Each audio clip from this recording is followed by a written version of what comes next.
मृणाल कुलकर्णी या सुप्रसिद्ध अभिनेत्री दिग्दर्शिकेचा तू मुलगा आहेस. तर मला सांग, तुला लहानपणापासून अशी ऍस्पिरेशन्स होती का की आपण या क्षेत्रातच यायचंय?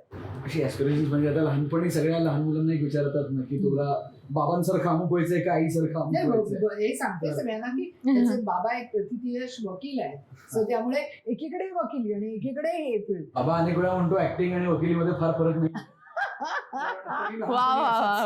असंच विचारायचं आणि तेव्हा बाबाच्या ऑफिस मधल्या पुस्तकांचा साईज बघून बापरे हे अवघड दिसतंय असं कुठेतरी. त्याच्यापेक्षा आईचं बरं चाललेलं आहे. आणि खूप महत्वाची गोष्ट म्हणजे मी पुण्यामध्ये वाढलो आणि पुण्यामध्ये माझी जी शाळा होती तिथे आम्हाला इयत्ता पहिलीपासूनच नाटक हा विषय शिकायला होता. म्हणजे त्याची रितसर परीक्षा असायची. अच्छा, त्यामुळे तू पण पुण्याची, तुला पण होतं? नाही, आम्हाला नाटक आम्ही पहिल्यापासून म्हणजे पहिलीपासून करायचो. आम्हाला राज्यनाट्यामध्ये वगैरे पण आम्ही संस्कृत राज्यनाट्य वगैरे या सगळ्या ह्याच्यात केले. म्हणजे इंटर स्कूल इंटर वगैरे हे खूप आहे पुण्यामध्ये. आणि आम्हाला गायन वादन होते. विरोधिया आला आणि तुमचा पुरुषोत्तम. हो. त्यामुळे तेच स्कूल लेवलला सुद्धा खूप असायचं. अच्छा. आणि त्यामुळे नुसतंच ह्या फील्ड असं नाही, म्हणजे तेव्हा काही तेवढी समज नव्हती. पण क्रिएटिव्ह गोष्टींकडे आपली ओढ आहे, नुसतं एक ऍबस्ट्रॅक्ट वाटायचं नाही. तर दरवर्षी काहीतरी गॅदरिंगची नाटकं असतील, सोसायटीची नाटकं असतील, बक्षिसं जिंकत असेल वगैरे. तर त्यामुळे यात कष्ट असतात हे कुठेतरी पहिलीपासूनच डोक्यात बसलं होतं. आई सिरियसनेस कधी म्हणजे मनामध्ये कधी तो डेव्हलप झाला?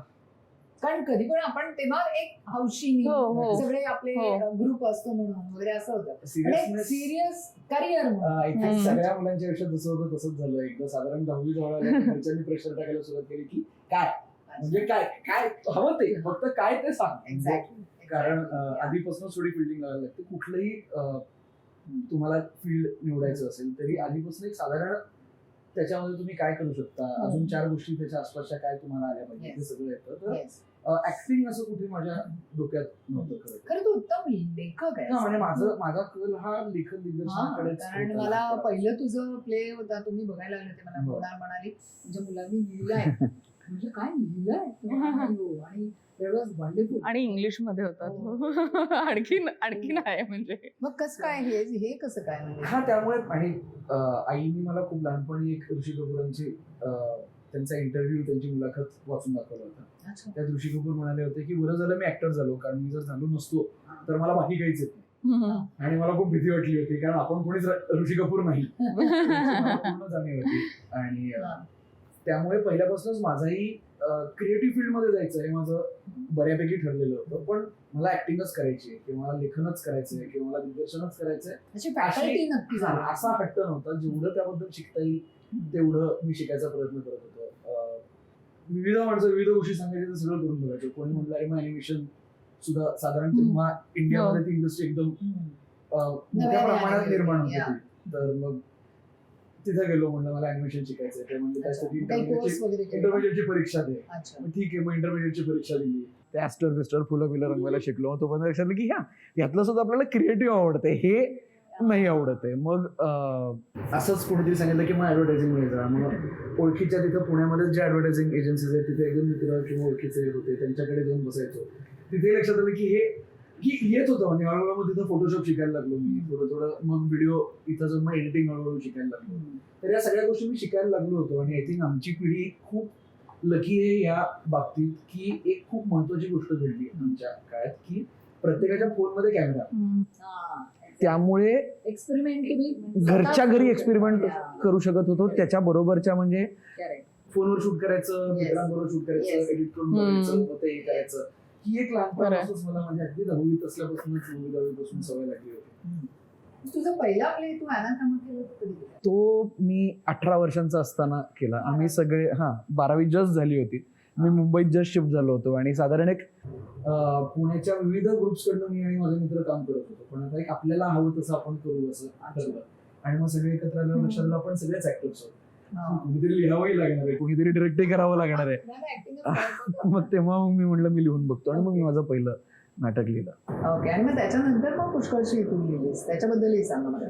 म्हणजे लेखनाबद्दल मला इंटरेस्ट होताच. नाही, चांगलं लिहितोस. आणि मला खूप आवडणारी एक गोष्ट मी तर खूप इंटरव्ह्यूज मध्ये ऐकली असेल, मी सांगतो. अनाथामाची अजून एक सुंदर आठवण आम्हाला. अनाथोमाने खूप गोष्टी बदलल्या माझ्या खूप गोष्टी दिल्या खूप तुझ्या गोष्टी. आयुष्यात असं म्हणायचंय तुला. रंगभूमी दिली मला. नाही action त्याहीपेक्षा दिला. अजून रांगोळी म्हणाल. रांगोळी तेव्हा माहित नव्हतं पण माझी बायको म्हणजे शिवानी तिच्याबरोबर मी रांगोळी, पहिल्यांदा या. काम केलं. अच्छा. त्याच्यामुळे मी दिग्दर्शक आणि ती नुकतीच 10वी झालेली एक अच्छा शाळकरी मुलगी होती हो. आणि तेव्हा फार तिला काही मी भाव द्यायचो नाही. अच्छा एवढं छोटंसं रोल भाव होतं द्यायचो तिचा. नाही. 10-12 लाईन्स. आता घरी गेले नंतर तिन्ही नसता दिला भाव म्हणजे Problem झाला असता. थोडा प्रॉब्लेम झालाय म्हणून दिलं सगळं. पण एकूण आमचा आता जो अख्खा सर्कल आहे आमचा इव्हन आमचा कॉमन Yes, yes. दोघे कोणाचं त्या सगळ्यांची ओळख सॉर्ट ऑफ त्या एका नाटका थ्रू झाली. कारण असं आणि पहिल्याच प्रयत्नामध्ये एकदम हॉरर कॉमेडी वगैरे नाही का असं वय असं होतं की रोमॅन्टिसिझम हा खरं तर ते भाव नाही ना दिला तेव्हा रोमॅन्टिसिझमच नव्हता आयुष्यात त्याच्यामुळे ते हॉररच चाललं होतं आयुष्यामध्ये. भावना दिल्यामुळे अच्छा मग आणि असं ह्याच्याबद्दल म्हणतात आपली गांधील माशी जी असते तिच्याबद्दल असं म्हणतात की तिच्या विंगस्पॅन आणि बॉडीमध्ये एरोडायनामिक्सचा कुठलाच लॉ फॉलो केला जात नाही. त्यामुळे टेक्निकली तिला उडता नाही आलं पाहिजे अच्छा पण तिला एरोडायनामिक्स माहित नसल्यामुळे ती उडते. हो, तसं काहीच ते पहिलं नाटक झालं की इंग्रजी हॉरर अत्यंत न ओळखीचे ऍक्टर्स असलेलं नाटक पुण्यामध्ये केलं तर हे फ्लॉप होईल असं माहितच नव्हतं. आपल्याला भारीच होणार असं वाटत होतं त्यामुळे बिंदास्त केलं. हा. आणि त्यांनी एक सॉर्ट ऑफ ट्रेंड आमच्यासाठी सेट झाला की पहिल्यांदाच तिकीट काढून लोक आपलं काहीतरी बघायला येतात. म्हणजे आपल्याला सुचलेलं काहीतरी तिकीट काढून लोक आणि अनोळखी लोक बघायला येतात. हो. आणि हॉरर असल्यामुळे पुन्हा पुन्हा बघायला येतात की पहिल्यांदा घाबरतात मग आपापल्या मैत्रिणींना घेऊन येतात. हो, अच्छा. असं एक लक्षात यायला लागलं आणि त्यामुळे एक कॉन्फिडन्स आला की हे आपण करू शकतो. हा. अगेन ऍक्टिंग ही प्रोफेशनली करणं असं वाटत नव्हतं पण तिथे लेखन दिग्दर्शन प्रोफेशनली आपण करू असं तिथे वाटत होतं. गौतमी तुझ्या बाबतीत कसं काय घडलं सगळं हे तर झालंच पुरुषोत्तम बाकीचं सगळं तू घेतलंस त्याच्यानंतर तुझी पहिली मालिका आली सारे तुझ्या हातसाठी. ती कशी काय तुला मिळाली? सो अगेन इथे काही येणं ठरलेलं नव्हतं कारण छान जॉब चालला होता मस्त बाहेर बिर जात होते. तिच्या मागे लागायचो की तू ऍक्टिंग कर. हो आणि मी असे ते नेहमी सुखी आहे माझ्या जॉब मध्ये अरे आता हो, तरी. तिचा इंटरव्ह्यू केला होता की आय एम हॅपी हो. तू का नाही करत आणि महत्वाचं म्हणजे ह्याचा सगळ्याचा शेवट आपण तुझ्या गाण्याने करणार. अरे बापरे. लक्षात ठेवलेलं आहे मी कारण का Yes. उत्तम गायिका आहे ती फार सुंदर गाते ती. सो तेव्हा गाण्याचं हा. पण शिक्षण घेतलं हो मी विशारद पर्यंत शिकले. पुण्यामध्ये सगळे विषय गलती आहे की हो, तुझ्या? हो. त्याच्यामुळे मी शिकले गाणं शिकले. सो माझं आधी असं झालं होतं मला गाण्यात नक्की काहीतरी करायचं होतं पण त्या वेळेला त्या गोष्टी झाल्या नाहीत तेवढ्या आणि मग मी करायला लागले जॉब वगैरे आणि मला 2-3 असं झालं की मला सिरियल्स आल्या प्रॉपर आणि पहिल्यांदा त्यांचं वाक्य असायचं मग आता काय एक काम कर आम्ही तुला ऑलमोस्ट फायनल केलंय तर तू उद्या जॉब सोड आणि परवा इथे ये.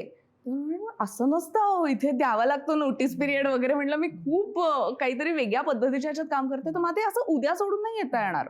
म्हटलं तुम्ही महिनाभर थांबा. नाही महिनाभर आपल्याकडे माहिती आहे सिरियल्स किती छटमंगनी पटब्या टाईप असतात त्या झालं की लगेच दुसऱ्या दिवशी हा